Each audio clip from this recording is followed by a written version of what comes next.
Okay, I was looking at the internet, go up, step onto this video. I watched it. It was a powerful, powerful message from this homeless. Yeah. I'm gonna play it. I hope you guys like it, and sit back and relax. To see the full video, I'm gonna link the guy who put this video out, the creator, link in the bio. All right, let's watch it together.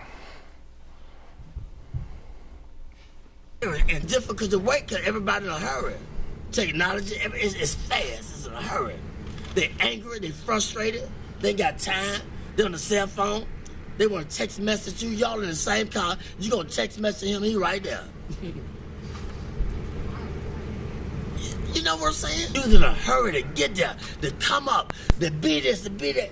And when you get there, you gonna feel discouraged more than you did before you even started to get there. Wow. Cause it was the journey, the people that you didn't stop to talk to like me at checkout. Wow. The people at the gas station. You was in a hurry to get there, but it was the journey. It was the gas station. It's Checkers. It's the journey, not the destination. Because the destination is steadily evolving. Wow. We always growing in wisdom and knowledge and understanding. It's always evolving.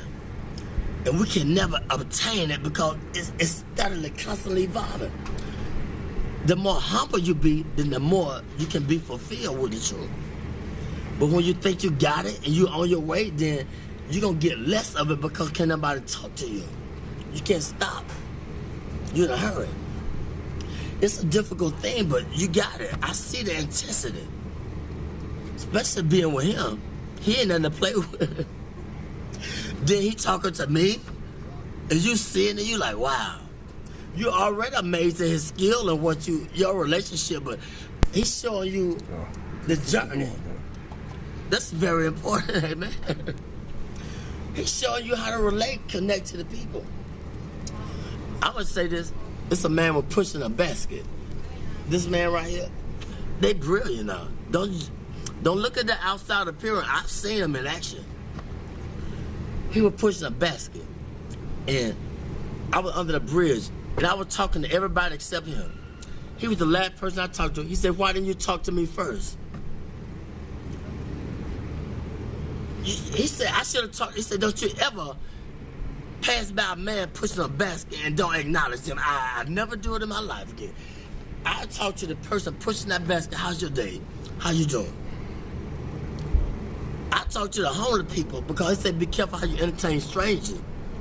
And most people that came off the street and they got their career together, they won't even let you know that they've been through it. They try to act brand new. It's a testimony. What you go through, it's for us to inspire somebody else. It's for me to pull the weak ones up. It's for you to pull the weak ones up. We don't go through this because of our own selfish reasons. We go through this to give them a testimony of how far God has brought me. It was never about me. I thought about me. Why I'm going through this. He said, back up, man. Who you going to inspire? Who you going to tell somebody about the glory, the grace of God if you don't go through it? Get out of yourself. And once I step back, I be seeing the deep things of God. And so I don't play with him. I don't ask him for a lot. I just say, give me my portion for the day. I don't want a lot of things. Just give me enough that I can deal with. He said, I give you, but fulfill your bond greater than you can ever ask. I know what you desire. I know what you need. But Lord, give me my portion where I can be grateful. Where I can be thankful. They unthankful, they unholy, they ungrateful, they got a job, they don't want the job, they got 40 hours, you can't work on Saturdays, you can't work on Sundays, now you got 3 days, they always complaining and griping and murmuring. Stop it. He said be grateful with the little things. And wait, and I'll put you there. But he gonna put us in a place Well, they appreciate me in the job. I don't hate going to work. I gotta watch my back. They backstabbers. You making the money, but I can't go to the job because I gotta watch my back. They haters. Put me somewhere where I love going to work. I can get up and they appreciate my work and I blend in. God say, I'm gonna put you there, but if you wanna get it, go ahead and get it. What do you think about haters? That's a part of the balance in life. They hate. They don't know why they hate. Tell them why they hating sometimes. They don't know they're hating. It's just standard thing. They get angry. He taught. Every way when he taught them. They hate. They don't even know why. Because they don't nobody teach them. They don't nobody take time to let them know why they're doing things they're doing. And that's the whole purpose of life. Let them know what they're doing wrong if you see it. I always knew I was doing wrong. What about when they showed me long suffering? What about when they forgave me, but I can't forgive him? He made a promise. I made a promise. I didn't fulfill it. They didn't go off on me. Well, I got to go off on him because he didn't fulfill his commitment. That's wrong.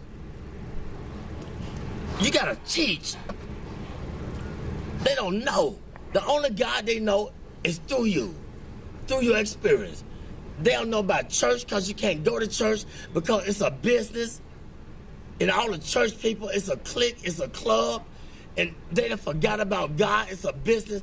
Look here, it's just the world.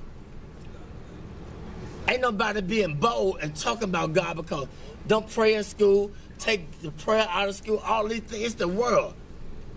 We're getting in a time where God is not popular no more. And if you talk about it, I don't believe in Jesus. I don't believe in God. I believe in this. I don't care what you believe in. Let my spirit speak for me. Let my action. But it was a time when I was just a hearer and not a doer. But it got to balance out. You got to go through the fire in order to be a doer too. You're going to be a hearer, then you're going to be a doer.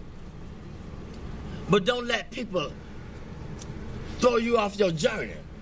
You can't beat nothing. It's between your relationship and God. They can't understand you all the time because you're trying to figure out your way. I'm trying to figure out my way. I can't prove nothing to them all the time. I don't need them to figure me out. All I got to do is just be patient and do what was in my ability, my boundaries.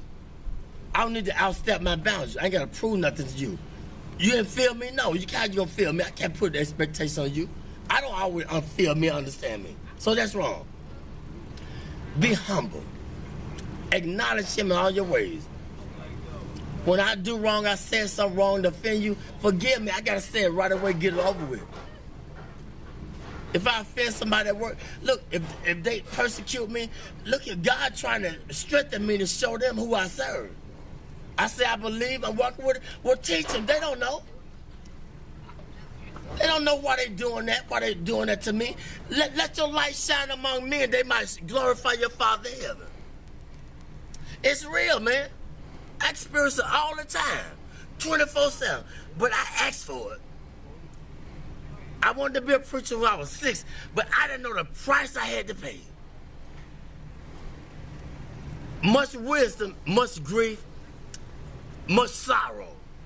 Ain't no other way you're gonna get it. But if you can just go through the fire, you'll be like gold.